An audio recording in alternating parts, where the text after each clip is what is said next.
अंबानी हो गया, महिंद्रा हो गया, सर डीमार्ट हो गया, तो ये कुछ बहुत बड़ी बड़ी कंपनीज हैं। बट उनके अगर आप ओनर्स देखेंगे ना तो गुजराती और मारवाड़ी ही है। तो ऐसा तो उन लोगों ने क्या किया होगा कि जो भी टॉप लेवल की कंपनीज है वहां पर उनका नाम आता है। एक माइंडसेट होता है कि मुझे मेरा खुद का शुरू करना है। ये जो खुद का वाली जो फीलिंग है ना, ये सबसे बड़ा उनके लिए फैक्टर होता है बिजनेस शुरू करने की। तो हमारे भी बहुत सारे ऐसे क्लाइंट हैं जो हमें खुद बोलते हैं कि सर ये हमारे बच्चे जो है वो हमारे बिजनेस में इंटू नहीं होना चाहते। वो बोल रहे कि मैं अब्रॉड स्टडी करने जाऊंगा, वहां पर ही मैं सेटल हो जाऊंगा।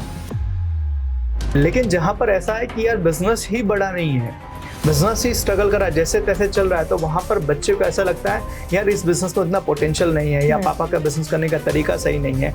और कई बार तो ये भी होता है कि पापा के बिजनेस में एक बंदा आना तो चाहता है लेकिन पापा अपना माइंडसेट बदलने को तैयार नहीं है।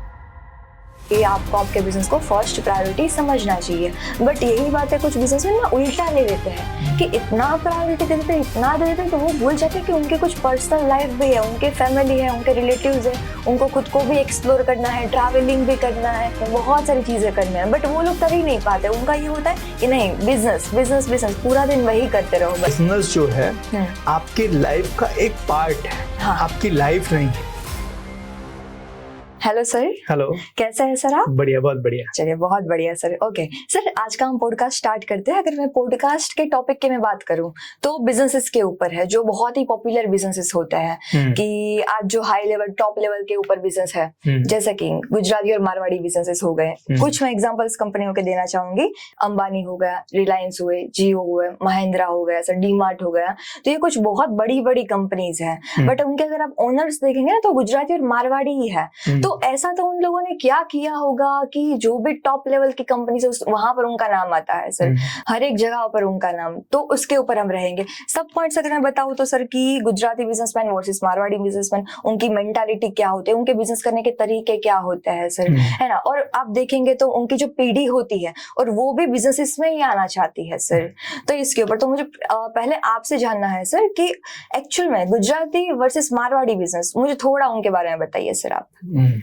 ओके, देखिए गुजराती और मारवाड़ी बिजनेसमैन जो ज्यादा पॉपुलर हैं, तो उसकी वजह क्या है मैं आपको बताता हूँ। उसकी सबसे बड़ी वजह है कि भाई उनके बिजनेस जो है ना उनको घर में ही सिखाया जाता है। जनरली क्या होता है कि अगर आप अदर कम्युनिटीज में जाओगे, जो मैक्सिमम है, तो वहां पर ये बताया जाता है कि भाई आपको पढ़ लिख के एक बड़ी कंपनी के अंदर जॉब करनी है। राइट। जबकि गुजराती और मारवाड़ी बिजनेसेस जो होते हैं, जो उनके बच्चे होते हैं, उनके वहां पर ये चीज पहले ही दिमाग में डाल दी जाती है कि बड़े होके आपको बिजनेसमैन नहीं बनना है, आपको बिजनेस ही करना है। तो नर्चरिंग जो है ना वो बहुत जरूरी है। आपके बच्चों की शुरुआत से पालन पोषण जब हो रहा है, उस टाइम पर उनके दिमाग में आप किस चीज को ज्यादा वैल्यूएबल बता रहे हो, जॉब को या बिजनेस को। तो आपका जो बच्चा है ना वो धीरे धीरे उसी माइंडसेट के साथ बड़ा होगा, और यही माइंडसेट उनको बिजनेस में ज्यादा ग्रो करने में हेल्प करती है। जैसे कि मैं आपको बताऊं, जैसे कि आप देखोगे तो गुजराती कम्युनिटीज में, खास करके सौराष्ट्र में आप जाओगे, तो सौराष्ट्र के अंदर आप देखोगे तो अगर आपको अपने घर में किसी लड़की की शादी करनी है, अगर आप काठियावाड़ी हो और आपको शादी करनी है किसी आपके घर में किसी बच्ची की, तो आप ऐसे बंदे को ढूंढते हो जिसका बिजनेस हो। मैंने राजकोट में काफी टाइम काम किया है, तो वहां पर एक जो कल्चर देखने को मिलता है कि अगर आपका बिजनेस है तो ही आपकी शादी होने की संभावना ज्यादा है। राइट। तो ये चीज पहले से ही उनके दिमाग में बिठाई गई कि भाई आपका बिजनेस होगा, भले छोटा सा ही होगा, लेकिन अगर आपका होगा तो कल बड़ा हो सकता है। और जॉब के अंदर आप कितने ही टैलेंटेड क्यों ना हो, एक लेवल के ऊपर आप ग्रो नहीं कर पाओगे। ये उनके माइंड में पहले से ही बिठा दिया जाता है। तो इसीलिए उनकी नर्चरिंग जो होती है वो नर्चरिंग होती है बिजनेस को लेके। मैं बहुत सारे बच्चे को जब मिलता हूँ, खास करके जो गुजराती फैमिली से हैं, तो उनसे जब मिलते हैं तो उनसे ये बातें होती है कि भाई आपका फ्यूचर का प्लान क्या है। तो अक्सर कर लोगों का यही होता है, या तो पापा का बिजनेस को संभालना है या तो बड़े होके कोई नया बिजनेस शुरू करना है जी। मतलब उनका बिजनेस की तरफ रुझान जो होता है वो ज्यादा होता है, और उसकी वजह होती है कि उनको बचपन में बिजनेस के बारे में ज्यादा प्रायोरिटीज बताई गई है, बिजनेस के बारे में ज्यादा चीजें उनको पहले से ग्लोरीफाई किया गया है कि भाई आप बिजनेस करोगे ही और उसके लिए ही आप तैयार हो। इसीलिए आप देखो कि जो गुजराती बिजनेसमैन होते हैं उनकी एजुकेशन बहुत ज्यादा हाई नहीं होती है, राइट, लेकिन उनका बिजनेस बहुत स्ट्रांग होता है। करेक्ट। राइट। इसी तरीके से मारवाड़ी कम्युनिटीज में जाओगे तो मारवाड़ी के अंदर भी ऐसा ही होता है। वहां पर भी बचपन के अंदर ही ये चीजें दिमाग में डाली जाती है कि बड़ा होकर तुम्हें बिजनेस ही करना है, तुम्हें दुकान ही करना है, तुम्हें इस चीज के बारे में ही सोचना है। और इस कारण से धीरे धीरे वहां के जो बच्चे होते हैं उनका माइंडसेट बिजनेस को लेके ज्यादा एक्यूरेट होता है, बिजनेस को लेके ज्यादा एक्टिव होता है। तो इसीलिए सबसे ज्यादा और सबसे इंपॉर्टेंट चीज जो होती है इन दोनों चीजों में, इन दोनों कम्युनिटीज में जो सबसे ज्यादा इंपॉर्टेंट होता है वो होता है नर्चरिंग। कि बचपन से पालन पोषण करने के टाइम पर ही बच्चों के दिमाग में ये चीज धीरे धीरे बिठा दी जाती है कि बड़ा होके आपको बिजनेस ही करना है। इसीलिए वो जैसे जैसे ग्रो होते हैं बिजनेस के बारे में सीखना शुरू करते हैं, आंकड़ों के बारे में समझना शुरू करते हैं, फाइनेंस के बारे में समझना शुरू करते हैं, मैन पावर के बारे में समझना शुरू करते हैं, किस तरीके से पैसे को बचाया जाए, प्रॉफिट के बारे में समझना शुरू करते हैं। और धीरे धीरे इनकी नर्चरिंग ऐसी होती है कि ये जब बड़े होते हैं तो एक बिजनेस को बड़े कॉर्पोरेट में कन्वर्ट करने में कामयाब हो जाते हैं। और ये दूसरे कम्युनिटीज में ये बहुत कम होता है। जी सर, अगर चलिए मान लेते हैं जेनेटिक हो गया, बाय ब्लड हो गया, बट जो अदर बिजनेसेस रहता है, चलिए गुजराती और मारवाड़ी में तो मोस्टली अगर उनकी जो जनरेशन तो वही देखेगी कि हमें भी आगे बढ़ के धंधा ही करना है, मुझे भी बिजनेस ही करना है, वही। और सामने अपोजिट देखे अदर बिजनेसेस, वहां पर उनकी जो पीढ़ी है, आने वाले जो बच्चे, वो लोग मना ही कर देते हैं कि नहीं, मैं आपके बिजनेस में एंट्री नहीं लेना चाहता हूँ, मैं फ्यूचर में जाऊंगा, अब्रोड में जाऊंगा, फॉरेन में जाऊंगा, कोई जॉब करूंगा, एमएनसीज कंपनी में स्टडी करूंगा मैं। तो ऐसा क्यों सर, मतलब उनका क्यों ऐसा माइंडसेट होता है? देखो, इसका सबसे बड़ा कारण होता है, कई बार आपके पापा को आपने बिजनेस में स्ट्रगल करते हुए देखा है। ठीक है, आपके पापा को बिजनेस के अंदर बहुत उलझे हुए देखा है और आप मानते हो या कहीं ना कहीं आपको ऐसा लगता है कि मेरे पापा ने बिजनेस के अंदर बहुत अच्छा कुछ अचीव नहीं किया, तो उनको ऐसा लगता है कि बिजनेस में पोटेंशियल बहुत कम है। तो उनको ये फील होता है कि मैं मेरे पापा के बिजनेस में ज्वाइन होने से बेटर है मैं खुद का एक नया राह बनाऊंगा, मैं किसी कंपनी के अंदर जॉब करूंगा, किसी के अंदर मैं रह के काम करूंगा, कोई स्टार्टअप करूंगा। तो वहां पर कई बार उन्होंने अपने घर के अंदर वो आइडलिज्म नहीं देखा, वो आइडल नहीं देखा, जिसके कारण उनका मन हो, जैसे कि मानो कोई भी इंसान बिजनेस शुरू करता है तो बिजनेस शुरू करने के पीछे कारण होता है, और वो कारण सबसे बड़ा होता है कि मुझे इसकी तरह बनना है या मुझे ये हासिल करना है। और जब तक उसको ये पिक्चर क्लियर नहीं होती है तब तक वो सही बंदे के या सही डायरेक्शन में काम करना नहीं शुरू करता। जैसे एज एग्जांपल मानो आपके घर में कोई डॉक्टर है, हाँ, ठीक है, और आपके घर में वो डॉक्टर बहुत हाईली सक्सेसफुल है, बहुत नामी है, तो इसकी संभावना ज्यादा है कि आपके घर में जो बच्चा होगा ना उसके डॉक्टर बनने की संभावना ज्यादा है। जी, राइट। अगर आपके घर में कोई लॉयर है, वो हाईली सक्सेसफुल है, बहुत रेपुटेड लॉयर है, तो आपके घर में जो बच्चे होंगे ना उसके वकील बनने की संभावना ज्यादा है। इसी तरीके से आपके घर में कोई बिजनेसमैन है और वो बिजनेसमैन बहुत सक्सेसफुल है, वो अपनी लाइफ में बहुत कुछ अचीव कर चुका है, तो वो बाकी आने वाले जनरेशन के लिए आइडल बन जाता है। तो इसीलिए कई बार उनको देखकर बच्चे ये डिसीजन लेते हैं मुझे इनकी तरह बनना है। लेकिन मानो कि किसी फैमिली के अंदर कोई बिजनेसमैन है और उसने अपनी लाइफ में बहुत कुछ अचीव नहीं किया है और बहुत स्ट्रगल किया है, अभी भी स्ट्रगल कर रहा है, तो कई बार बच्चे, उनको ऐसा लगता है कि मुझे ये सारे तामझाम नहीं करने हैं, मुझे सिंपल सी जिंदगी जीनी है, मुझे किसी कंपनी में जॉब करनी है। तो यहाँ पर कई बार ये होता है कि आपकी फैमिली में या आपके नजर में कौन सा बंदा है जो आइडल है, उसकी तरह आप बनना चाहते हो कि नहीं बनना चाहते हो। इसके कारण कई बार फैमिलीज में, बहुत सारी कम्युनिटीज में होती है कि लोग कई बार पढ़ाई करते हैं, सब कुछ करते हैं, लेकिन बिजनेस में नहीं जाना चाहते हैं अपनी फैमिली में, क्योंकि उनको ऐसा लगता है कि मेरे पापा उतने हाईली सक्सेसफुल नहीं है कि मैं इनकी कंपनी को ज्वाइन करूं या इनकी कंपनी को बड़ा करूं। ओके, तो फिर सर ये जो गुजरातीज हो गए, मारवाड़ीज हो गए, वैसे उनकी मेंटालिटी कैसी होती है सर बिजनेस को लेके? क्या वो सोचते हैं, फाइनेंस ले लीजिए सर, या तो फिर बिजनेस को चलाना कैसे है, तो उनकी क्या मेंटालिटी रहती है? देखो, सिंपल सी एक मेंटालिटी होती है पहली चीज तो कि भाई मुझे किसी के अंडर काम नहीं करना, ठीक है, या अंडर काम करना भी है तो थोड़े टाइम के लिए करना है। हाँ। मैं थोड़े टाइम जॉब करूंगा, उसके बाद सीखूंगा, उसके बाद खुद का शुरू करूंगा। तो एक माइंडसेट होता है कि मुझे मेरा खुद का शुरू करना है, मेरा खुद का होना चाहिए, भले छोटा होगा, कल उसको मैं बड़ा कर लूंगा, लेकिन मेरा खुद का होना चाहिए। ये जो खुद का वाली जो फीलिंग है ना, ये सबसे बड़ा उनके लिए फैक्टर होता है बिजनेस शुरू करने की। समझना इस चीज को कि मैं कहीं पर पूरी जिंदगी जॉब करूं, एक क्वेश्चन ये हो गया जहां पर मेरी सिक्योरिटी होगी, मेरी सैलरी होगी, मेरा ग्रोथ होगा, सब कुछ होगा। और दूसरा है कि मेरा एक खुद का होगा। तो अधिकतर कम्युनिटी के अंदर सिक्योरिटी की तरफ से लोग ज्यादा जाते हैं। कॉर्पोरेट में जाना है, बड़ी पोजीशन पे जाना है, अच्छी सैलरी चाहिए, अच्छी सिक्योरिटी चाहिए, यहाँ पर अदर कम्युनिटीज के लोग ज्यादा जाते हैं। लेकिन मेरा खुद का होना चाहिए, भले छोटा सा होना चाहिए, वो मारवाड़ी और गुजराती ज्यादातर ये सोचते हैं और इसीलिए वो बिजनेस की तरफ ज्यादा रुझान करते हैं। आज आप देखोगे जो बच्चा पढ़ रहा है, मैं जब कॉलेज के अंदर था, कॉलेज में मेरा एक दोस्त था और उसके पापा बिजनेसमैन थे, गुजराती था और उसका पापा बिजनेसमैन थे। तो मैंने उसको पूछा, मैं बोला अभी तुम्हारी स्टडी का क्या प्लानिंग है? बोला अभी बीएससी कर रहा हूँ और बीएससी करने के बाद में पापा के बिजनेस को ज्वाइन करना है। मैंने बोला खुद कुछ नहीं करना है? बोले क्यों? मेरे पापा ने ऑलरेडी सारी चीजें सेट की है, उसी को बड़ा करना है। तो मेरा पर्पस, उसका पर्पस क्लियर था कि मुझे मेरे पापा के बिजनेस को ज्वाइन करना है और उसको बड़ा करना है। तो उसको इस चीज से फर्क नहीं पड़ रहा था कि बीएससी कर रहा हूँ, बीएससी के अंदर मुझे हाईली नंबर लाने हैं, मुझे ग्रेजुएशन कंप्लीट करनी है, उससे इसको फर्क नहीं पड़ा था। उसको सिर्फ इतना था मुझे डिग्री मिल जाएगी, डिग्री मिलने के बाद मैं पापा के बिजनेस को ज्वाइन कर लूंगा। तो सर ये प्लस पॉइंट है या माइनस पॉइंट है कि पापा बिजनेस चला रहे हैं, मैं उन्हीं के बिजनेस में ज्वाइन हो जाऊंगा, मैं खुद कुछ नहीं करूंगा? नहीं, प्लस पॉइंट है। देखो समझो इस चीज को, एज एग्जाम्पल आपके पापा ने एक बिजनेस शुरू किया, ठीक है। अब आपके पापा धीरे धीरे बिजनेस को करे, एक लेवल तक लेकर गए। अब लेवल तक लेकर जाने के बाद में उनकी उम्र हो गई, तो ऑब्वियसली एक बाप चाहता है कि मैंने जो शुरू किया है उसको आगे बढ़ाने वाला मेरा बच्चा होना चाहिए, और इसीलिए वो चाहते हैं कि मेरा बच्चा मेरे बिजनेस के अंदर ज्वाइन करे, मेरे बिजनेस को आगे बढ़ाने में हेल्प करे। तो हर माँ बाप ये चाहता है। अब बच्चे का ये फर्ज भी बनता है कि पापा ने जो शुरू किया हुआ है उसको बड़ा करें। तो पहली चीज तो ये हो जाती है, जहां पर पापा की और कहते हैं ना बच्चे की अंडरस्टैंडिंग बहुत अच्छी है, वहां पर पापा के बिजनेस को ज्वाइन करेगा वो।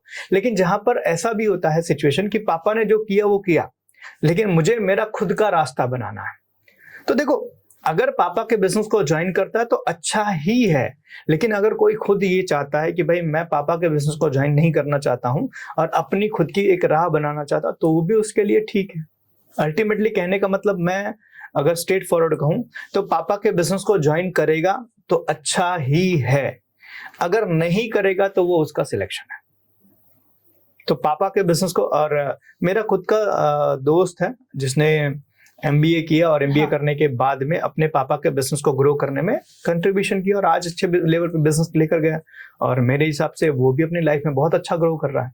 तो अगर पापा के बिजनेस को कोई ज्वाइन करता है तो बेटर ही है, बहुत बेस्ट है। ये स्ट्रगल बहुत सारे लोग फेस करते हैं सर, कि उनके बच्चे नहीं आना चाहते, बट फिर भी कि चलो आप कितना भी उनको समझा दो, मना लो, बट फिर भी वो लोग बोलते हैं कि नहीं मैं नहीं आना चाहता हूँ।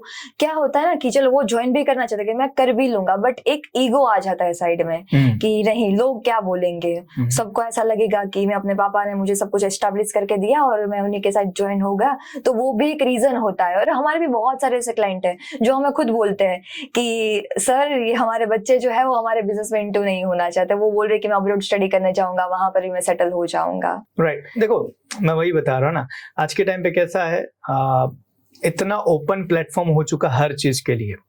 पहले के टाइम पे कैसा था, अपॉर्चुनिटी बहुत लिमिटेड थी। आज के टाइम पे अपॉर्चुनिटी बहुत ज्यादा है, हर जगह पे अपॉर्चुनिटी है। तो अगर आज के टाइम पर, मैंने कहा ना कि अगर उनके पापा अगर हाईली सक्सेसफुल हैं तो पहली प्रायोरिटी बच्चे की यही बनेगी कि मैं मेरे पापा के बिजनेस में जाऊं। लेकिन अगर उनके पापा उस लेवल पर नहीं पहुंचे हैं या वो अपनी लाइफ में बहुत कुछ अचीव नहीं किए हैं, तो इसकी कम संभावना है कि आने वाली जनरेशन जो है उनके बिजनेस को ज्वाइन करेंगे। जैसे एज एग्जांपल, आज माने मुकेश अंबानी जी का बिजनेस है, इतना बड़ा है, ठीक है, तो कोई एक्सपेक्टेशन या कहीं दूर दूर तक सोच ऐसी होती है कि उनका बच्चा उनके बिजनेस को ज्वाइन नहीं करेगा? नहीं, बिल्कुल नहीं ना, क्योंकि वो अपने लेवल पे बहुत ऊपर है और उस लेवल पर पहुंचने के लिए एक बच्चे को बहुत टाइम लगेगा।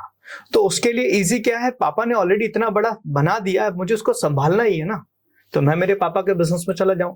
लेकिन जहां पर ऐसा है कि यार बिजनेस ही बड़ा नहीं है, बिजनेस ही स्ट्रगल कर रहा है, जैसे तैसे चल रहा है, तो वहां पर बच्चे को ऐसा लगता है यार इस बिजनेस में उतना पोटेंशियल नहीं है, या पापा का बिजनेस करने का तरीका सही नहीं है। और कई बार तो ये भी होता है कि पापा के बिजनेस में एक बंदा आना तो चाहता है, लेकिन पापा अपना माइंडसेट बदलने को तैयार नहीं है।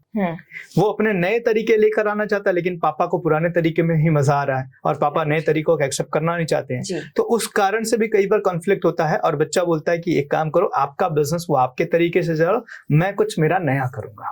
जी। तो यहाँ पर कई बार कुछ लोगों को ये भी होता है कि पापा ने जो किया वो किया, मैं भी मेरे दम पे कुछ करना चाहता हूँ, वो सेल्फ स्टीम होता है। तो कहीं ना कहीं बच्चे के अंदर भी ये होता है कि मुझे भी कुछ खुद के दम पर कुछ करके दिखाना है, इसलिए कई बार वो पापा के बिजनेस को ना ज्वाइन करके वो अपना खुद का एक नया राह बनाता है। ये एज इश्यू है सर, ये एज इश्यू बहुत सारे लोग फेस करते हैं बिजनेसमैन में, क्योंकि क्या है कि उनके जो फादर है वो इम्प्रूवमेंट्स चाहते नहीं, वो चेंजेस चाहते नहीं है, और ये आजकल के लड़के हैं तो वो बोलते हैं हम इस तरह से काम ही नहीं करेंगे। तो दोनों फर्स्ट चाहते हैं, और हमने भी ये इश्यू फेस किया है कि दोनों का माइंडसेट ना मैच ही नहीं होता है। वहां पर अगर हम कंसल्टेंसी भी दे रहे तो हम भी प्रॉपर्ली वर्कआउट नहीं कर पाते हैं उनके साथ। ये कहते हैं ना एक जनरेशन गैप हम कहते हैं इसको। जनरेशन गैप की जगह आप ये कह लो कि भाई थॉट प्रोसेस जो होता है ना, वो दोनों का डिफरेंट होता है। आपके फादर का और आपका थॉट प्रोसेस बहुत कम है, चांसेस है कि मिलेगा सेम एज इट इज। उसकी वजह है कि जनरेशन एक बहुत लंबा गैप आ जाता है। जब आपके पापा ने बिजनेस शुरू किया था उस टाइम का माहौल कुछ अलग था, और आज का माहौल कुछ अलग है। लेकिन आपके पापा को कई बार ऐसा होता है कि आज के माहौल के बारे में पूरी इंफॉर्मेशन नहीं है, पूरी की पूरी तरीके से आज के जो माहौल है उसके बारे में उनको नॉलेज नहीं है। और बच्चे को नॉलेज है, तो बच्चा चाहता है आज के हिसाब से बिजनेस को डेवलप किया जाए, और पेरेंट्स ये चाहते हैं कि मैंने जिस तरीके से बिजनेस को शुरू किया था उसी तरीके से किया जाए। और इस कॉन्फ्लिक्ट के अंदर ये तकलीफ आती है। और इसमें कई बार ये होता है कि बच्चा या तो बिजनेस में ज्वाइन नहीं करता है, या तो आता भी है तो वो कोई जवाबदारी नहीं लेता है। वो कई बार बहुत सारी चीजों को इग्नोर करता है। क्यों? क्योंकि उसको लगता है कि यार मैं जो बोलता हूँ, मैं जिस तरीके से करना चाहता हूँ उस तरीके से हो नहीं रहा है, और मेरा कुछ चल नहीं रहा है, तो बेटर है कि मैं या तो कुछ रास्ता दूसरा ढूंढूं, या तो ठीक है जैसे चल रहा है वैसे चलाओ। और वो वेट करता है जिस दिन पापा जाएंगे उस दिन से मैं मेरे हिसाब से मेरे बिजनेस को चलाऊंगा। और कई बार कई क्लाइंट ऐसे हैं जिनके वहां पर ये तकलीफ आती है, और हमने उसका सोल्यूशन भी दिया। कई बार क्या होता है कि बाप बेटे को नहीं समझ पाता और बेटा बाप को नहीं समझ पाता, जबकि दोनों अपनी अपनी जगह पर सही होते हैं। एक बाप जो होता है वो भी ये सोचता है कि बिजनेस को ग्रो किया जाए, और एक बेटा होता है वो भी ये सोचता है बिजनेस को ग्रो किया जाए, लेकिन तरीके दोनों के डिफरेंट होते हैं, और दोनों लोग एक दूसरे को अंडरस्टैंड नहीं कर पाते, जिसके कारण ये कॉन्फ्लिक्ट होता है। तो ऐसी सिचुएशन के अंदर हम लोग कई बार उनको सामने सामने बिठाते हैं। पहले इंटरनली उनके साथ में एक अलग अलग मीटिंग हो जाती है, उनसे पूछ लेते हैं आपके क्या विचार है, उनसे पूछ लेते हैं आपके क्या विचार है। उसके बाद दोनों लोगों को कॉमनली बिठाते हैं और उनको बताते हैं कि इनके विचार ये हैं, इनके विचार ये हैं, और हम मिलकर एक प्लान बनाते हैं कि भाई कंपनी को ग्रो करने का हमारा उद्देश्य है, और उस कंपनी को ग्रो करने के लिए जिसके विचार को भी एक्सेप्ट करना पड़े या जिसके विचार से कंपनी ग्रो होगी, हम सब उसके विचार को मानेंगे, चाहे बच्चे का विचार हो चाहे पापा का विचार हो। ओके सर, थोड़ा बैक टू द पॉइंट आते हैं कि हमने बहुत बार ये सुना है बनिया, अरे आपका तो बनिया माइंड है, आप तो बनिया हो, तो मतलब ये स्पेसिफिक बनिया का मतलब क्या होता है सर? देखो, बनिया का मतलब एक व्यापारी ही होता है। इसको खास करके एक कम्युनिटी बना दी गई, बनिया कम्युनिटी, ठीक है। तो इसका एक सिंपल सा है कि भाई कई बार जब इंसान हर चीज को बिजनेस के माइंडसेट से देखना शुरू करता है, समझना, हर चीज में प्रॉफिट और लॉस ढूंढना शुरू करता है, हर बिजनेस के अंदर अपना फायदा या दूसरे का नुकसान जब सोचना शुरू करता है, हर बिजनेस हर सिचुएशन के अंदर ये मौके ढूंढता है कहां से मेरा कुछ काम बन जाए। जब ऐसी सिचुएशन वाला कोई, ऐसा माइंडसेट वाला कोई बंदा होता है तो उसको हम कहते हैं बनिया माइंडसेट। हाँ, और ये मैंने बहुत बार नोटिस भी किया है, जो मारवाड़ी होते हैं ना, उनका अगर 20 रुपए भी गिर गए तो 20 रुपए के ऊपर ध्यान नहीं देते और देखते 20,000 में किस तरह से कमा सकता हूँ। कहावतें हैं सब। हाँ। लेकिन समझो आज के टाइम पे कैसा है, जो मारवाड़ी और गुजराती जो दोनों कम्युनिटीज हैं, उनका इस चीज के ऊपर ज्यादा फोकस होता है कि भाई बिजनेस को कैसे ग्रो किया जाए, बिजनेस की प्रायोरिटीज पहले होती है, ठीक है। तो दोनों का बिजनेस माइंडसेट होता है और दोनों ये सोचते हैं फालतू के खर्चे कम किए जाए, अननेसेसरी एक्सपेंसेस को टाला जाए, जो जरूरी नहीं है उसको करने की जरूरत नहीं है, और अपने बिजनेस को कैसे बड़ा किया जाए उसके ऊपर पूरा ध्यान होना चाहिए जी। तो कई बार आप देखोगे तो जो खास करके गुजराती और जो मारवाड़ी माइंडसेट के लोग होते हैं वो अपने बिजनेस को पहली प्रायोरिटी देते हैं। ठीक है, कि बिजनेस को कैसे ग्रो किया जाए, बिजनेस के अंदर किस तरीके से आगे बढ़ने के लिए प्लान बनाया जाए, इसके ऊपर काम किया जाता है और वो बिजनेस को लेके ज्यादा कॉन्शियस होते हैं, ज्यादा सोचते हैं। तो इसीलिए कई बार उनको ये कहा जाता है बनिया माइंडसेट। तो कई बार कहते हैं ये चीज को कि अगर आज आपका बनिया माइंडसेट है, मतलब कि आपका बिजनेस पहली प्रायोरिटी आपके लिए है, तो आपके कामयाब होने की संभावना ज्यादा है जी। आज अगर आप देखोगे तो गुजराती और मारवाड़ी जो इतने हाईली सक्सेसफुल हैं उसकी वजह जो है ना वो ये बनिया माइंडसेट है। आज भी आप देखेंगे तो गुजराती सिर्फ इंडिया में ही नहीं सर, आप देखेंगे यूएस, यूके, कनाडा, वहां पर वो लोग जाते हैं और वहां पर जाकर कोई जॉब नहीं करते हैं सर। आप रेयरली आप देखेंगे, उनके वहां पर भी बड़े बड़े बिजनेसेस होंगे सर। ऑब्वियसली देखो मैं वही बता रहा हूँ, जिसका माइंडसेट होगा ना, जिसका माइंडसेट होगा कि मुझे बिजनेस करना है, वो किसी भी एरिया में चला जाए। आज के टाइम पर आप समझो इंडिया और इंडिया के बाहर जितनी भी कंट्रीज है वहां पे ये दो कम्युनिटीज आपको ऑलवेज मिलेंगे, मारवाड़ी और गुजराती, दोनों मिलेंगे, हर कोने मिलेंगे और जहां मिलेंगे बिजनेस करते हुए ही मिलेंगे। और उसकी वजह है कि उनका माइंडसेट जो है ना वो बिजनेस माइंडसेट है। उनको ऐसा लगता है कि मैं बिजनेस को जितना बड़ा करना चाहूं मैं कर सकता हूं, मेरी यहाँ पे लिमिटेशंस नहीं है, इसीलिए उनके दिमाग में हमेशा बिजनेस चलता है और बिजनेस को लेके वो बड़े सीरियस होते हैं। और यही कारण है कि वो लोग अपनी कम्युनिटी में इतना ग्रो हो पाए। अदर कम्युनिटीज जो है वहां पर इतनी सीरियसनेस नहीं है बिजनेस को लेके, मतलब ठीक है हो गया तो ठीक है, नहीं हो गया तो क्या करेंगे, या बिजनेस के अंदर नहीं जाना है, मुझे प्रोफेशनल लाइफ में जाना है, मुझे कॉर्पोरेट में जाना है, मुझे जॉब में जाना है या मुझे दूसरे चीजों में जाना है। लेकिन बनिया माइंडसेट जो होता है, जो गुजराती और मारवाड़ी जो खास करके होते हैं कम्युनिटीज के, इनका माइंडसेट पहली प्रायोरिटी होती है व्यापारी, मतलब बिजनेस करना। बिजनेस करने की पहली प्रायोरिटी इनकी होती है और उसके बाद बाकी सारी चीजें आती है। ओके सर, प्रायोरिटी हम समझते कि आपको आपके बिजनेस को फर्स्ट प्रायोरिटी समझना चाहिए, बट यही बात है कुछ बिजनेसमैन ना उल्टा ले लेते हैं कि इतना प्रायोरिटी दे देते हैं, इतना दे देते हैं कि वो भूल जाते हैं कि उनके कुछ पर्सनल लाइफ भी है, उनके फैमिली है, उनके रिलेटिव्स है, उनको खुद को भी एक्सप्लोर करना है, ट्रैवलिंग भी करना है, कुछ ना मजे भी होते हैं लाइफ में, बहुत सारी चीजें करना है, बट वो लोग कर ही नहीं पाते। उनका ये होता है कि नहीं बिजनेस बिजनेस बिजनेस, पूरा दिन वही करते रहो बस। बिल्कुल बिल्कुल देखो, और ये चीजें गलत है। क्योंकि मैं कहीं पर बहुत अच्छी चीज पढ़ रहा था कि उसमें बताया था कि बिजनेस जो है आपकी लाइफ का एक पार्ट है, आपकी लाइफ नहीं है जी।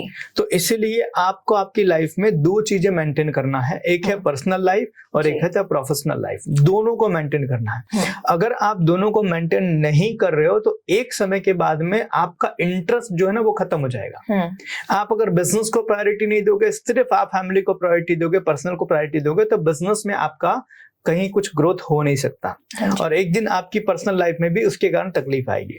और अगर आप अपने बिजनेस को ही प्रायोरिटीज दे रहे हो, बाकी आपकी फैमिली या पर्सनल लाइफ को प्रायोरिटीज नहीं दे रहे हो, तो कई बार ऐसा होगा कि बिजनेस में आप बहुत हाईली सक्सेसफुल हो गए लेकिन आपकी फैमिली, आपकी पर्सनल लाइफ वो पूरी तरीके से डिस्ट्रॉय हो गई। तो इस बिजनेस को लाइफ का एक हिस्सा बनाकर चले, ना कि पूरी लाइफ। इसीलिए बिजनेस करने के टाइम पर आपको आपकी पर्सनल लाइफ के ऊपर भी ध्यान देना है, फैमिली के ऊपर भी ध्यान देना है, आपको आपकी सोशल लाइफ के ऊपर भी ध्यान देना है। हम हमारे एक प्रोग्राम करते हैं एलडीपी, लीडरशिप डेवलपमेंट प्रोग्राम।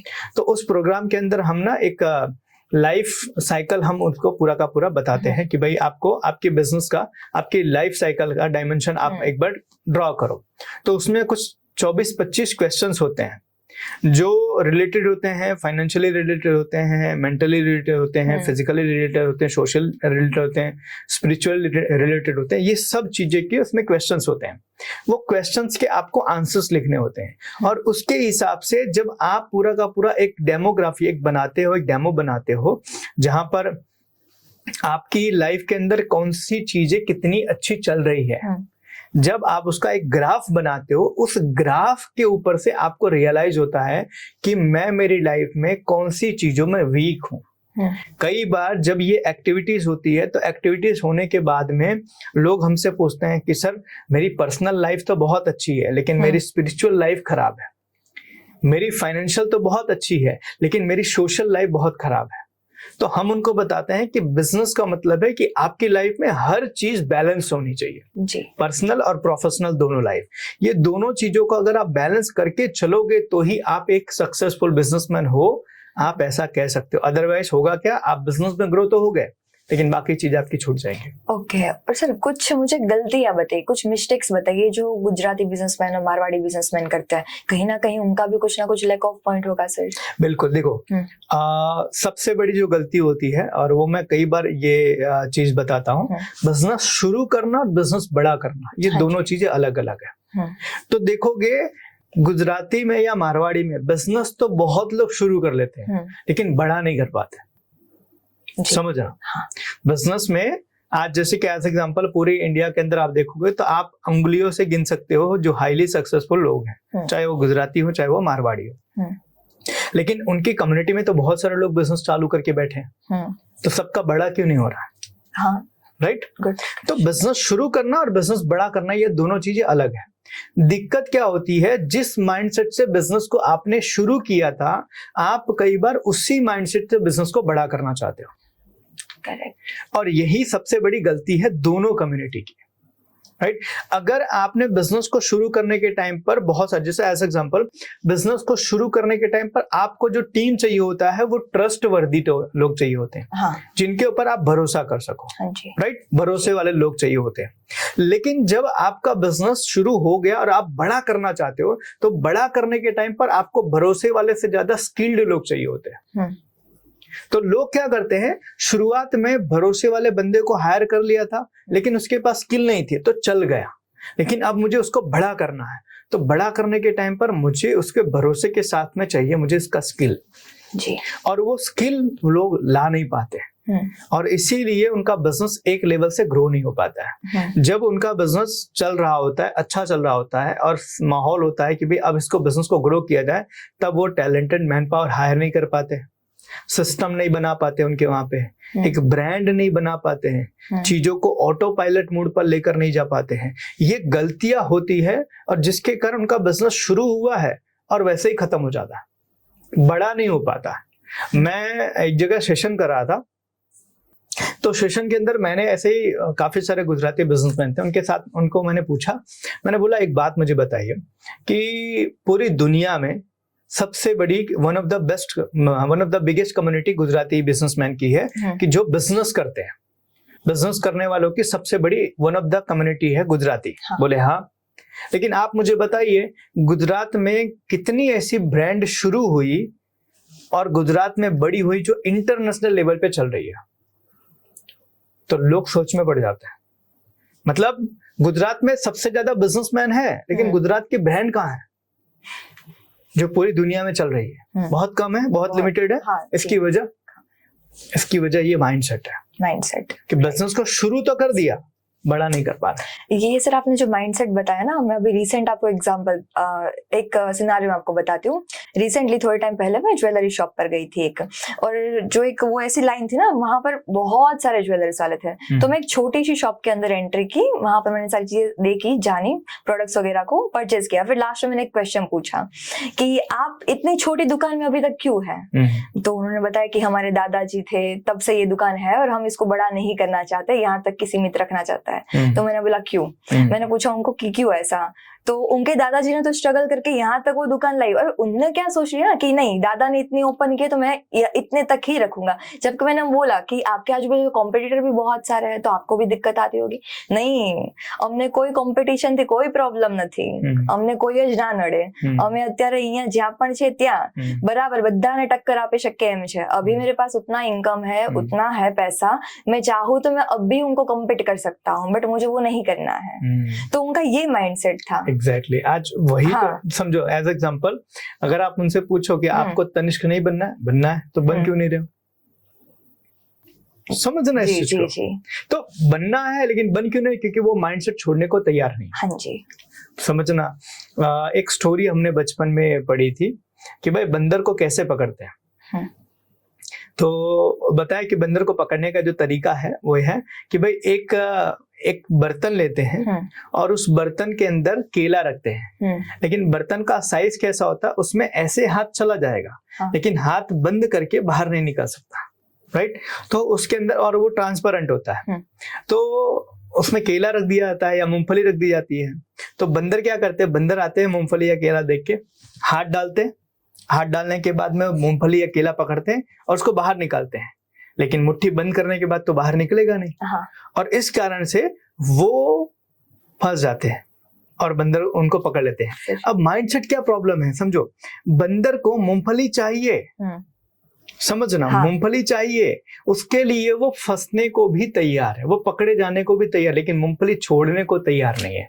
अगर वो मूंगफली छोड़ दे तो वो आजाद हो जाएगा, लेकिन वो मूंगफली छोड़ने को तैयार है, जिसके कारण वो आजाद नहीं हो पा रहा है। और यही माइंडसेट बिजनेसमैन का है, पुरानी चीजें मुझे छोड़नी नहीं है, लेकिन आगे जो बड़ी चीज है मुझे उसको हासिल करनी है, विच इज नॉट पॉसिबल। जी, आपको आगे की चीजें हासिल करने के लिए पुरानी चीजें छोड़नी पड़ेगी। और ये माइंडसेट जो है ना, यही माइंडसेट उनको छोटा रखने में सबसे ज्यादा उनको रोकता है। तो ये माइंडसेट बदलने की जरूरत है, और दोनों कम्युनिटी में ये चीज है। ओके, तो मैं चाहती हूँ सर, एज अ कंसल्टेंट आप हमारे ऑडियंस को बताएं कि वो चाहते हैं एक्सपांड करना बट वो कर नहीं पा रहे, तो आपकी ओर से मैं कुछ सोल्यूशन चाहती हूँ उनके लिए कि किस तरह से वो क्या चेंजेस लाए, क्या इम्प्रूवमेंट करे कि वो लोग एक्सपांड हो पाए। देखो, उसकी दो वजह है, दो तरीके हैं। सबसे पहला कि आपको एक विजन बनाना पड़ेगा कि मुझे मेरे बिजनेस को लेकर कहाँ जाना है। प्रॉब्लम क्या होती है, जैसे आपने बताया एक छोटा बिजनेसमैन जो उनके दादा ने शुरू किया और वो बोल रहे हैं कि अब मुझे इसको बड़ा ही नहीं करना है, तो बड़ा नहीं करना है, तो उनके पास विजन ही नहीं है। सबसे पहला तो पहली चीज कि उनको एक विजन बनाना पड़ेगा कि आने वाले 5 या 10 सालों के बाद मुझे मेरे इस बिजनेस को कितना बड़ा करना है। पहला वो विजन होना चाहिए। और अगर उनका विजन नहीं बन पा रहा है तो मैं कई बार लोगों को सलाह देता हूं कि आप ऐसे 8-10 बिजनेसमैन के यहाँ पर जाओ जिनका बिजनेस आपकी इंडस्ट्री में है और बहुत बड़े लेवल पे है। समझना इस चीज को। अगर आपने मर्सिडीज कभी नहीं देखी ना, तो आपका मर्सिडीज खरीदने का ख्याल कभी नहीं आएगा। तो पहले मर्सिडीज देखो, टेस्ट ड्राइव लो। अगर आपने देखा, टेस्ट ड्राइव लिया, तब जाके आपके दिमाग में ये ख्याल बैठेगा कि एक दिन मैं भी मर्सिडीज लूंगा। लेकिन प्रॉब्लम क्या है, ये बड़े बड़े बिजनेसमैन का, इन लोगों ने अपना ना तो विजन बनाया है और ना तो बाहर जाके ऐसे किसी जगह अनुभव करना चाहते हैं कि भाई मेरी इंडस्ट्री में मेरे बिजनेस को और बड़ा किया जा सकता है। तो पहली चीज है विजन बनाना। एक बार आपका विजन बन गया, आपका डेस्टिनेशन क्लियर हो गया कि मुझे कहाँ जाना है, कहाँ तक मुझे पहुंचना है, उसके बाद आपके लिए बाकी चीजें आसान हो जाएंगी। समझ आया? एग्जांपल, आपको कहीं जाना है, आपको पता है कि कहाँ जाना है, तो आप रास्ते ढूंढ लोगे। हाँ, राइट, डेफिनेटली राइट। लेकिन आपको कहीं जाना ही नहीं है, तो आपके लिए जितने रास्ते हैं ना वो किसी काम के नहीं है। बिजनेस में भी यही है। आपको आपका विजन क्लियर है कि आपको कहां अपनी कंपनी को लेकर जाना है, तो कैसे जाएंगे ना, वहां तक पहुंचने के रास्ते ढूंढ लोगे। लेकिन आपको पता ही नहीं है कि कहां तक मुझे जाना है, तो आप के जितने भी रास्ते वो किसी काम के नहीं है।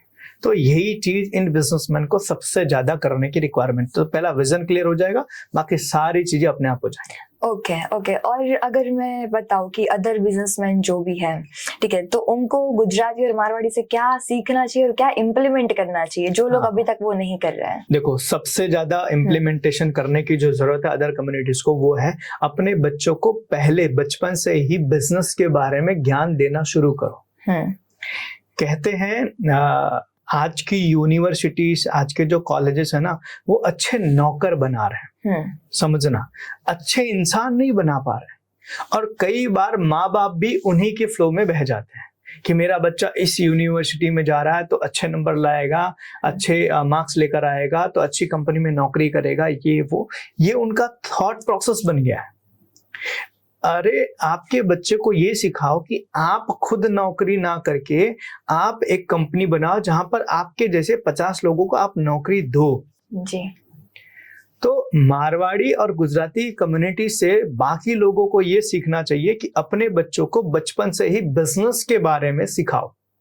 याद रखना, एक बिजनेसमैन ही है जो पूरे देश की दिशा और दशा दोनों बदल सकता है। समझना इस चीज को।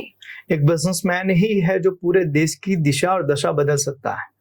और अगर माँ बाप ये सोचना शुरू कर दे कि मैं मेरे बच्चों को बचपन से ही उसको बिजनेस बनने की ट्रेनिंग दूंगा, बिजनेस बनाने की उसको ट्रेनिंग दूंगा, तो कल को वही बच्चा सिर्फ आपके सपने पूरे नहीं करेगा, वो अपने साथ हजारों लोगों के और भी सपने पूरे करेगा, वो देश को डेवलप करने में भी कंट्रीब्यूशन करेगा।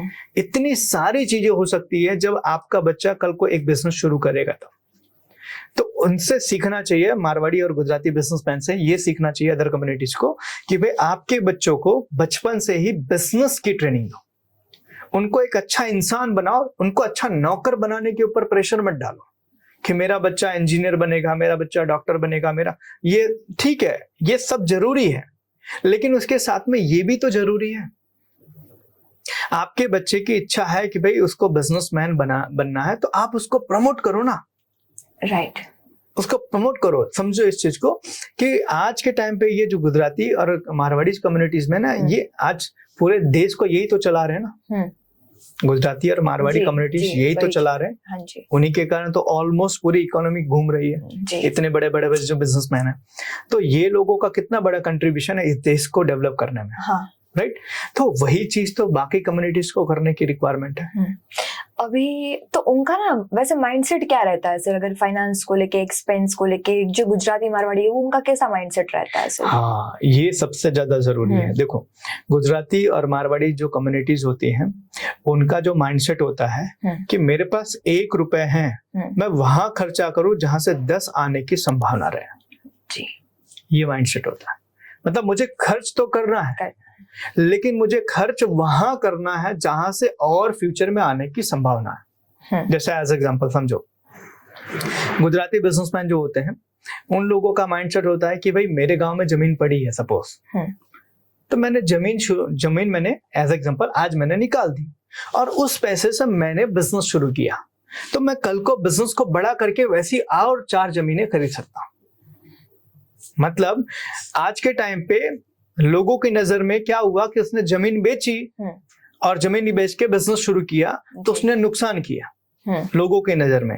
लेकिन उसका माइंडसेट कैसा है कि मैंने आज 1 जमीन बेची है और उससे मैं बिजनेस शुरू कर रहा हूं, यहां से मैं इतना पैसा कमाऊंगा कि वैसे 4 और जमीनें खरीद लूंगा। करेक्ट। ये माइंडसेट जो है ना, वो सबको सीखने की जरूरत है कि आप आज लोगों की नजर में लग रहा है, जैसे एज एग्जांपल समझो कि कोई बिजनेसमैन है, गुजराती या मारवाड़ी, लोन, ठीक है, हाँ। तो लोन लेने से वो घबराता नहीं, राइट, क्योंकि उसको पता है मैं लोन लूंगा तो लोन मैं मेरे पर्सनल खर्चे के लिए नहीं लूंगा, मैं मेरे बिजनेस को ग्रो करने के लूंगा, और मेरे बिजनेस को ग्रो करने के बाद में मैं लोन भी भरूंगा और मेरी एक अलग रेपुटेशन, अलग ब्रांड, अलग चीजें भी बनाऊंगा। मतलब मैंने बैंक से पैसा उठा के पर्सनल यूज में नहीं उसको खर्च किया, मैंने एक बिजनेस बनाया और बिजनेस बनाने के बाद मैंने पैसा भी बैंक का वापस कर दिया और मेरा बिजनेस भी बन गया।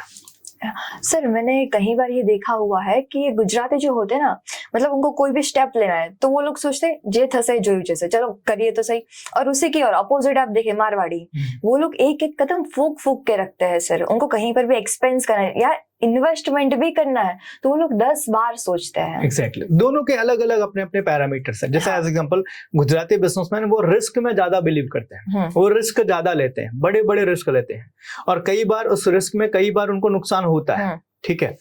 और जो मारवाड़ी बिजनेसमैन होते हैं उनका डिसीजन मेकिंग स्लो होता है लेकिन एक्यूरेट होता है, उनका डिसीजन मेकिंग स्लो होता है लेकिन एक्यूरेट होता है। और जबकि गुजराती बिजनेसमैन जो होते हैं उनका रिस्क जो होता है, उनका डिसीजन फास्ट होता है लेकिन वो कई बार जो होता है जिसके कारण दिक्कत आती है। तो दोनों के अपने अपने पैरामीटर हैं, लेकिन दोनों लोग अपने अपने फील्ड के अंदर बहुत सक्सेसफुल। सर आपको क्या लगता है कि अभी आगे उनको क्या रिस्क आ सकता है? अगर मैं बताऊं कि पहले सब लोग ऐसे बोलते थे कि बिजनेस सीखना है तो उनसे सीखो, गुजराती से सीखो, मारवाड़ी से सीखो, बट अभी उनके सामने बहुत सारे कॉम्पिटिटर्स आ चुके हैं सर, तो अभी वो भी बहुत ही स्ट्रगल फेस कर रहे होंगे सर। देखो, फ्यूचर में उनको जो सबसे बड़ा थ्रेट आ सकता है, सबसे बड़ी तकलीफ आ सकती है, वो है टेक्नोलॉजी की, ठीक है। टेक्नोलॉजी की है, उनको नए नए इनोवेशन की है। कई बार गुजराती बिजनेसमैन कॉपी में ज्यादा बिलीव करता है, ठीक है, कोई कर रहा है उसके जैसा करो, इनोवेशन बहुत कम करता है। तो हमारे देश में इनोवेशन की बहुत कमी है, तो नई नई चीजें सोचने में, नई नई चीजें लाने में, इसके अंदर अभी भी हमारे जो बिजनेसमैन है उनका ध्यान नहीं जा रहा है। तो ये उनके लिए फ्यूचर में तकलीफ आ सकता है कि अगर इनोवेशन आप नहीं करोगे तो शायद आने वाले समय में आपके बिजनेस के अंदर तकलीफ आएगी।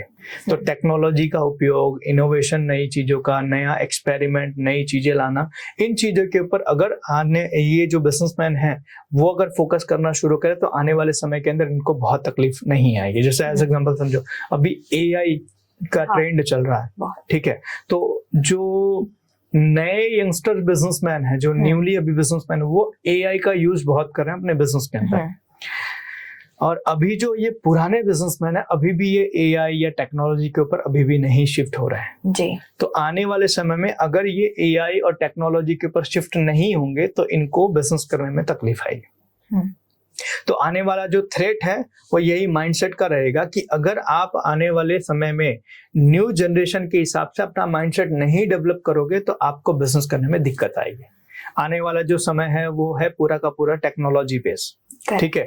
आपके पास कौन से लेटेस्ट टेक्नोलॉजी है, आपके पास कौन सी मशीनरी है, आपके पास कौन से टूल्स है, आपके पास कौन सी नए नए सॉफ्टवेयर है, ये सारी चीजें आज के आने वाले समय के अंदर आपका अगर बिजनेस एज अ बिजनेसमैन अगर आपके पास ये सारी चीजें नहीं है तो आपको तकलीफ आएगी। मैं एक क्लाइंट के साथ में काम कर रहा था, तो उनके साथ मेरी बातचीत हुई, तो वो मुझे पूरा अपनी फैक्ट्री विजिट करवा रहे थे।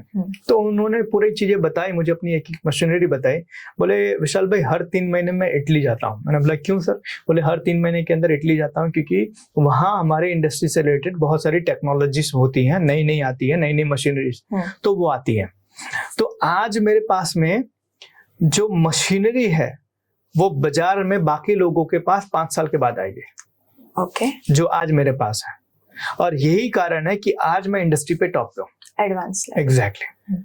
तो आज के टाइम में आपके पास कितनी एडवांस टेक्नोलॉजी है, कितनी एडवांस आपके पास में सिस्टम्स हैं, कितने एडवांस आपके पास में नए नए तरीके हैं, वो नए तरीके आपके बिजनेस को ग्रो करने में हेल्प करेंगे। और अगर वो नए तरीके आप लेकर नहीं आओगे तो आपको तकलीफ आएगी। ओके और सर जाते जाते मैं एक आपसे एडवाइस चाहती हूँ कि जो आप हमारी ऑडियंस को देना चाहते हैं, जो अगर specially for Gujarati and Marwari अगर आप देना चाहे तो सर। देखो, एडवाइस सबके लिए मेरा जो मानना है वो ये है कि एक तो सबसे पहले कि आपके बच्चों को बचपन से ही बिजनेस की ट्रेनिंग देना शुरू करो। अगर आप चाहते हो कि आपका बच्चा बिजनेसमैन बनने के काबिल है या आप उसको बिजनेसमैन बनाना चाहते हो तो आप उसको बचपन से उसकी ट्रेनिंग देना शुरू करो, ठीक है। फाइनेंस के बारे में, सिस्टम के बारे में, प्रोडक्शन के बारे में, टेक्नोलॉजी के बारे में, इन चीजों के बारे में पहले से उसको ट्रेनिंग देना शुरू करो। पहला एक है।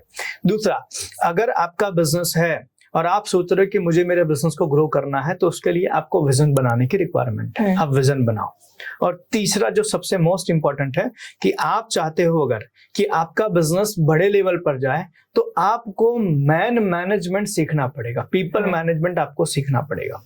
लोगों को कैसे हायर करना है, लोगों को कैसे टिकाना है, लोगों से काम कैसे लेना है और लोगों को कैसे आगे बढ़ाना है, ये चीजें आपको सीखना पड़ेगा। कई बार बहुत सारे बिजनेसमैन को मिलता है, उनकी प्रोडक्ट बहुत अच्छी होती है, उनके पास सर्विस बहुत अच्छी होती है, टेक्नोलॉजी बहुत अच्छी होती है, लेकिन उनके पास मैन नहीं होते, उनके पास टीम नहीं होती है तो इन सभी चीजों को एग्जीक्यूट कर सके, और जिसके कारण उनका बिजनेस बहुत बड़ा हो सकता है लेकिन नहीं हो पा रहा है। तो मैनेजमेंट या पीपल मैनेजमेंट उनको सीखना पड़ेगा। अगर ये चीजें अगर कोई करना शुरू करे तो मेरे हिसाब से आने वाले समय में वो अच्छा बिजनेस कर पाएगा और अपनी एक अच्छी ब्रांड बना पाएगा। बहुत अच्छा सर, बहुत अच्छा लगा कि हमारी ऑडियंस को भी specially for Gujarati and Marwari उनको बहुत ही मजा आएगा सर ये पॉडकास्ट देख। आई होप सो कि उनको बहुत ही यहाँ से कुछ ना कुछ चीजें मिलेगी, इम्प्रूवमेंट्स के लिए हेल्पफुल रहेगा। और सर जाते जाते एक चीज लास्ट सर कि अभी हमारी जो 95% ऑडियंस जो हमारी है वो ज्वेलरी से बिलोंग करते हैं सर, और आपको ही पता है कि अभी सर गोल्ड के रेट बहुत हाई जा रहा है सर, बढ़ते ही जा रहे हैं, तो कहीं ना कहीं उनके बिजनेस पर थोड़ा इफेक्ट आ रहा है सर अभी।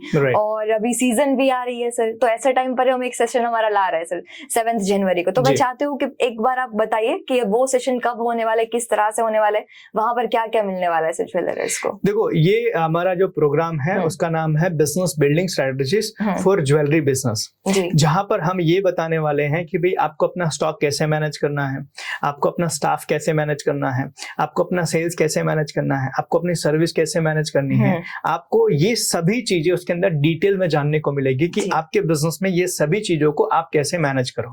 समझना, आपका जो रेट जो है ना वो अप डाउन गवर्नमेंट के हाथ में, आपके हाथ में हाँ नहीं जी। है। लेकिन उसके अलावा ये सभी चीजें जो मैंने बताई, स्टॉक मैनेजमेंट है, स्टाफ मैनेजमेंट है, सर्विस मैनेजमेंट है, सेल्स मैनेजमेंट है, ये सभी चीजें आपके हाथ में है, जो आपके कंट्रोल में है। अगर आप इनको मैनेज कर सको, इनको आप बेहतर तरीके से अपने बिजनेस पे यूज कर सको, तो आपका बिजनेस जो है वो ग्रो करने से कोई नहीं रोक सकता। तो अगर आप चाहते हो कि आपके ज्वेलरी बिजनेस को आप ग्रो करो और आप उसको नेक्स्ट लेवल पर लेकर जाओ, तो 7 जनवरी को हम ये प्रोग्राम लेकर आ रहे हैं जो ऑनलाइन है, और पैन इंडिया से हमारे साथ में ज्वेलरी के जुड़े लोग हमारे साथ में इस प्रोग्राम में आने वाले हैं, और मिलकर कुछ ऐसा जानेंगे, कुछ ऐसे चीज सीखेंगे जिससे ज्वेलरी बिजनेस को और बड़ा किया जाए। बट सर, आपको लगता है कि अभी सीजन टाइम है उन लोगों का, तो वो आएंगे सर यहाँ पे पार्टिसिपेट सिंपल सी करेंगे? चीज है, सीजन हमेशा रहता है अगर माना जाए, जी। ठीक है। दूसरी चीज कि याद रखना कि आपको मौका या आपको अपॉर्चुनिटी क्रिटिकल टाइम में ही मिलेगी। डेफिनेटली, राइट, समझना, एग्जैक्टली। ऐसा कभी नहीं होगा कि आप फ्री बैठे हो, आप आराम से रिलैक्स कर रहे हो और आपको अपॉर्चुनिटी मिले। नहीं, आपको सबसे क्रिटिकल टाइम के अंदर ही अपॉर्चुनिटी मिलेगी। अगर आप उस अपॉर्चुनिटी को पकड़ पाए तो ग्रो कर जाओगे, नहीं पकड़ पाए तो आपके हाथ से छूट जाएगा। तो सीजन तो रहेगा ही, और इसी सीजन के अंदर आपको अपनी लर्निंग के लिए अगर टाइम निकालना है या आप अपने बिजनेस को ग्रो करना चाहते हो, तो आपको अपने लिए समय निकालना ही पड़ेगा और इस प्रोग्राम के अंदर आना पड़ेगा, तभी